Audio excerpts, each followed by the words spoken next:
ಇದು ಒಂದು ರೀತಿ ರಾಜ್ಯ ಬಿಜೆಪಿ ನಾಯಕರಿಗೆ ಕೇಂದ್ರ ಸರ್ಕಾರ ಕಪಾಳ ಮೋಕ್ಷ ಮಾಡಿದೆ ಅಂತ ಸಿಎಂ ಡಿಸಿಎಂ ಹೇಳಿದ್ದಾರೆ. ಅವ್ರಿಗೆ ಇನ್ನೂ ಹಳೆ ಸಿದ್ದರಾಮಯ್ಯ ಈಗಿರೋ ಹೊಸ ಸಿದ್ದರಾಮಯ್ಯನಿಗೂ ಬಹಳ ಡಿಫರೆನ್ಸ್ ಇದೆ. ಅವ್ರಿಗೆ ಮರು ಜಾಸ್ತಿ ಆಗ್ಬಿಟ್ಟಿದೆ. ಕರ್ನಾಟಕಕ್ಕೆಲ್ಲ ಏರಿಕೆ ಮಾಡಿರೋದು, ಇಡೀ ದೇಶಕ್ಕೆ ಏರಿಕೆ ಮಾಡಿರೋದು. ಅದನ್ನ ಅರ್ಥ ಮಾಡ್ಕೊಂಡ್ಲಿ ಅವರು. ಕರ್ನಾಟಕದ ಬಿಜೆಪಿ ಕಪಾಳ ಮೋಕ್ಷ ಮಾಡೋದಲ್ಲ, ದೇಶದ ಜನದ ಒಂದು ಎಲ್ಲಾ ರಾಜ್ಯಗಳಿಗೂ ಇದು ಅಪ್ಲೈ ಆಗುತ್ತೆ. ನಮ್ಗೆ ಯಾಕೆ ಅವ್ರ ಕಪಾಳ ಮೋಕ್ಷ ಮಾಡೋದಿದ್ರೆ ಕಾಂಗ್ರೆಸ್ಗೆ ಮಾಡ್ತಾರೆ ಸರಿಯಾಗಿ. ಡಿ.ಕೆ. ಶಿವಕುಮಾರ್ ಹೇಳಿದ್ದಾರೆ ಸರ್, ಇವರು ಕೇಂದ್ರ ಸರ್ಕಾರ ವಿರುದ್ಧ ಪ್ರತಿಭಟನೆ ಮಾಡೋದ್ರ ಮುಖಾಂತರ ಆಕ್ರೋಶ ಹೊರಹಾಕಲಿ ಬಿಜೆಪಿ ಫ್ರೆಂಡ್ಸ್ ಅಂತ. ಇವ್ರೇನ್ ಕಳೆಕಾಯಿ ತಿನ್ಕೊಂಡು ಮನೆಗಿರ್ತಾರ? ಇವ್ರ MLAಗಳು ಎಲೆಕ್ಟ್ ಆಗಿರೋದೇನ್ಕೆ? MP ಗಳು ಎಲೆಕ್ಟ್ ಆಗಿರೋದೇನ್ಕೆ?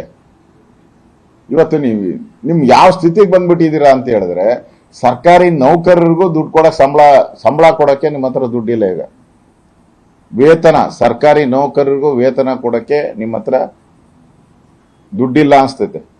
ಅದರಲ್ಲೂ ಗೃಹ ಇಲಾಖೆ ಇರ್ಬೋದು, ಸಾರಿಗೆ ಇಲಾಖೆ ಇರ್ಬೋದು, ಹಣ ಕೊಡಕ್ಕೆ ಹತ್ರ ದುಡ್ಡಿಲ್ಲ. ಆಸ್ಪತ್ರೆಗಳು, ನೀವು ಅಲ್ಲಿ ಹೋಗಿ ರಾಜೀವ್ ಗಾಂಧಿ ಆಸ್ಪತ್ರೆಗಳು, ಇಂದಿರಾ ಗಾಂಧಿ ಆಸ್ಪತ್ರೆ ಎಲ್ಲ ಇದೆ ಈ ಕಡೆ ಜಯನಗರ ಎಲ್ಲ, 2 ತಿಂಗಳಿಗೊಂದ್ಸರಿ ಸಂಬಳ ಕೊಡ್ತಾರೆ.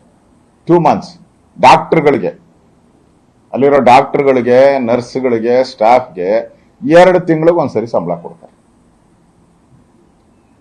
ಇದು ನಿಮ್ಮ ಕಾಂಗ್ರೆಸ್ಸಿನ ಪರಿಸ್ಥಿತಿ. ನೌಕರರಿಗೆ, ರಾಜ್ಯ ಸರ್ಕಾರಿ ನೌಕರರಿಗೆ ಸಂಬಳ ಕೊಡೋಕ್ಕೂ ಯೋಗ್ಯತೆ ಕಳ್ಕೊಂಡಿರುವಂತ ಸರ್ಕಾರ. ಇನ್ನು ದಿವಾಳಿ ಆಗಿದೆ ಅಂತ ಹೇಳಿದ್ರೆ, ದಿವಾಳಿ ಆಗಿಲ್ಲ ಅಂತ ಹೆಂಗೆ ಹೇಳ್ತೀರಾ ನೀವು? ಕೊಡಿ ಹಂಗಾರೆ, ಟೈಮ್ ಟು ಟೈಮ್ಗೆ ರಾಜ್ಯ ಸರ್ಕಾರದ ನೌಕರರಿಗೆ ಸಂಬಳ ಕೊಡಿ.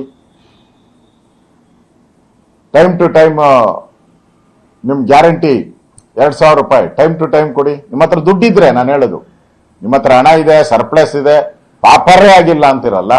ಪಾಪರ್ ಆಗಿಲ್ಲ ಅಂದ್ರೆ 1,05,000 ಕೋಟಿ ಯಾಕೆ ಸಾಲ ಮಾಡಿದ್ರಿ? 1 ಲಕ್ಷ ಅಂದ್ರೆ ಕರ್ನಾಟಕದ ಇತಿಹಾಸದಲ್ಲಿ ಯಾವುದೇ ಮುಖ್ಯಮಂತ್ರಿ ಇಷ್ಟು 1 ವರ್ಷಕ್ಕೆ 1,05,000 ಸಾಲ ಮಾಡಿದ ಮುಖ್ಯಮಂತ್ರಿ ನಂಬರ್ 1 ಸಿದ್ದರಾಮಯ್ಯ. ರೆಕಾರ್ಡ್ ಮಾಡಿದ್ದಾರೆ ಕರ್ನಾಟಕದಲ್ಲಿ. ಗಿನ್ನೀಸ್ ರೆಕಾರ್ಡ್ ಅಂತಾರಲ್ಲ, ಗಿನ್ನೀಸ್ ರೆಕಾರ್ಡ್ ಮಾಡಿದ್ದಾರೆ.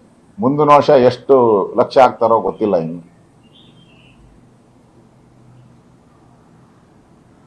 ಸರ್, ಇದ್ರದ್ದು ಹೋರಾಟಕ್ಕೆ ಸಂಬಂಧಪಟ್ಟಂಗೆ ಸಿದ್ದರಾಮಯ್ಯನವ್ರು ಹೇಳ್ತಾರೆ, ವಿಜೇಂದ್ರ ಅವರಿಗೆ ಪೇಮೆಂಟ್ ಸೀಟಲ್ಲಿ ಕೂತಿರುವಂತವ್ರು, ನೀವು ನಮ್ಮ ವಿರುದ್ಧ ಹೋರಾಟವನ್ನ ಮಾಡೋದಕ್ಕೆ ಮುಂದಾಗಿದ್ದೀರಿ, ಮೊದಲು ನೀವು ಭದ್ರ ಮಾಡ್ಕೊಳ್ಳಿ ಅನ್ನುವಂತ ವಿಚಾರವನ್ನ ಹೇಳ್ತಾರೆ. ಅಂದ್ರೆ ಈ ಹೋರಾಟಕ್ಕೆ ಸಂಬಂಧಪಟ್ಟಂಗೆ ಅವರು ಕೂಡ ಅವರು ವಿರೋಧ ವ್ಯಕ್ತಪಡಿಸಿರುವಂತಹ ರೀತಿ ಹೀಗೆ.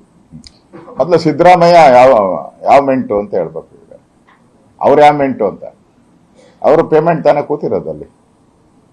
ಈಗ ಡಿ.ಕೆ. ಶಿವಕುಮಾರ್ ಅವರ ಒಪ್ಪಂದದ ಪ್ರಕಾರ 2.5 ವರ್ಷ ಒಪ್ಪಂದ ಅವ್ರದ್ದಾಗಿರೋದು. ಅದನ್ನ ಯಾರು MLA ಕೇಳಿದ್ರು ಹೇಳ್ತಾರೆ, ಕಾಂಗ್ರೆಸ್ MLAಗಳು. ಅಫಿಷಿಯಲ್ ಆಗಿ ಹೇಳಲ್ಲ, ಅನ್ಅಫಿಷಿಯಲ್ ಆಗಿ ಹೇಳ್ತಾರೆ. ಕೆಲವರು ಅಫಿಷಿಯಲ್ ಆಗು ಹೇಳಿದ್ದಾರೆ. ಆ ದಾವಣಗೆರೆ MLA ಅಫಿಷಿಯಲ್ ಆಗಿ ಹೇಳಿದ್ದಾರೆ, ಬಾಲಕೃಷ್ಣ ಅಫಿಷಿಯಲ್ ಆಗಿ ಹೇಳಿದ್ದಾನೆ.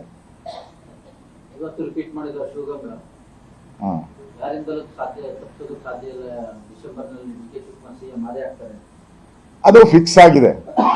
ಈಗ ಪೇಮೆಂಟ್ ಡಿ.ಕೆ. ಕರೆಕ್ಟಾಗಿ ಪೇಮೆಂಟ್ ಕೊಡ್ತಾರೆ. ನಿಯತ್ತು ಡಿ.ಕೆ. ATM ಮುಖಾಂತರ ಡೆಲ್ಲಿಗೆ ಕರೆಕ್ಟ್ ಪೇಮೆಂಟ್ ಕೊಡ್ತಾರೆ. ಅದಕ್ಕೆ ಅವರು ಚಾನ್ಸಸ್ ಜಾಸ್ತಿ. ಸಿದ್ದರಾಮಯ್ಯ ಟೈಮ್ ಟು ಈ ಗ್ಯಾರಂಟಿ 4 ತಿಂಗಳಿಗೂ 6 ತಿಂಗಳಿಗೂ ಹಂಗೆ ಸಿದ್ದರಾಮಯ್ಯ ಪೇಮೆಂಟು.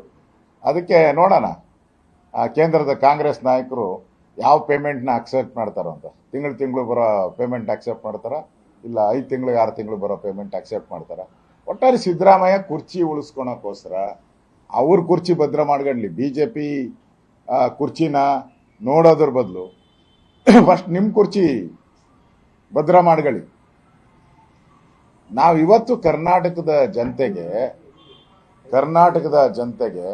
ಕಾಂಗ್ರೆಸ್ MLAಗಳಿಗೆ ಕರ್ನಾಟಕದ ರಾಜ್ಯದ ಕರಿಮಣಿ ಮಾಲೀಕ ಯಾರಯ್ಯ? ಇವತ್ತು ಯಕ್ಷ ಪ್ರಶ್ನೆನೆ. ಪ್ರತಿದಿನ ಮಾಧ್ಯಮದಲ್ಲಿ ಡಿ.ಕೆ. ಶಿವಕುಮಾರ್ ಇವತ್ತು ನೆನ್ನೆ ಹಿಂದುಳಿದ ವರ್ಗದವ್ರನ್ನೆಲ್ಲ ಒಂದು ಸಮಾವೇಶ ಮಾಡಕ್ಕೆ ಮಾಡಿದ್ದಾರೆ. ಅಂದ್ರೆ ಸಿದ್ದರಾಮಯ್ಯನ ಇಳಿಸಕ್ಕೆ ಹಿಂದುಳಿದವರ ಬೆಂಬಲ ನನಗಿದೆ ಅಂತ ತೋರ್ಸಕ್ಕೆ ಮಾಡ್ತಾ ಇದ್ದಾರೆ. ಯಾಕೆ ಮಾಡ್ತಾ ಇದ್ದಾರೆ? ಫಸ್ಟ್ ಸಿದ್ದರಾಮಯ್ಯನವರೇ ಫಸ್ಟ್ ನಿಮ್ಮ ಕುರ್ಚಿ ಕರೆಕ್ಟಾಗಿ 4 ಕಾಲುಗಳಿದೆಯಲ್ಲ, ಆ ಕಾಲುಗಳನ್ನ ಕರೆಕ್ಟಾಗಿ 4 ಕಾಲುಗಳನ್ನ ಉಳಿಸ್ಕೊಳ್ಳಿ. ಬೇರೆಯವರ ಪಾರ್ಟಿ ಬಗ್ಗೆ ಮಾತಾಡೋವಂಥ ನೈತಿಕತೆ ನಿಮ್ಗೆ ಯಾವುದೇ ಇಲ್ಲ. ಫಸ್ಟು ನಿಮ್ಮ ಕುರ್ಚಿ, ನಿಮ್ಮ ಪಾರ್ಟಿಯಲ್ಲಿ ನಡೀತಾ ಇರೋವಂಥ ಇದಿರ್ಬೋದು, ಚಿನ್ನದ ಕಳ್ತನ ಕೇಸು ಮುಚ್ಚಾಕ್ಬಿಟ್ರಿ. ರಾಜಣ್ಣ ಅವ್ರದ ಹನಿ ಟ್ರ್ಯಾಪ್ ಮುಚ್ಚಾಕ್ಬಿಟ್ರಿ. ಮೊನ್ನೆ ಕೊಡಗಲ್ಲಿ ನಮ್ಮ ಕಾರ್ಯಕರ್ತರನ್ನ ಆತ್ಮಹತ್ಯೆ ಕೇಸು ಅದನ್ನು ಮುಚ್ಚಾಕಿ, ಎಲ್ಲ ಮುಚ್ಚಾಕದೇ ನಿಮ್ಮ ಸ್ಕೀಮು. ಮೂಡ ಮುಚ್ಚಾಕ್ಬಿಟ್ರಿ. ಮುಚ್ಚಾಕೋದ್ರಲ್ಲಿ ನೀವು ನಿಸ್ಸೀಮ್ ರಾವುಟ್ ಇದ್ದೀರ ಈಗ ಕಾಂಗ್ರೆಸ್ ಅವರು.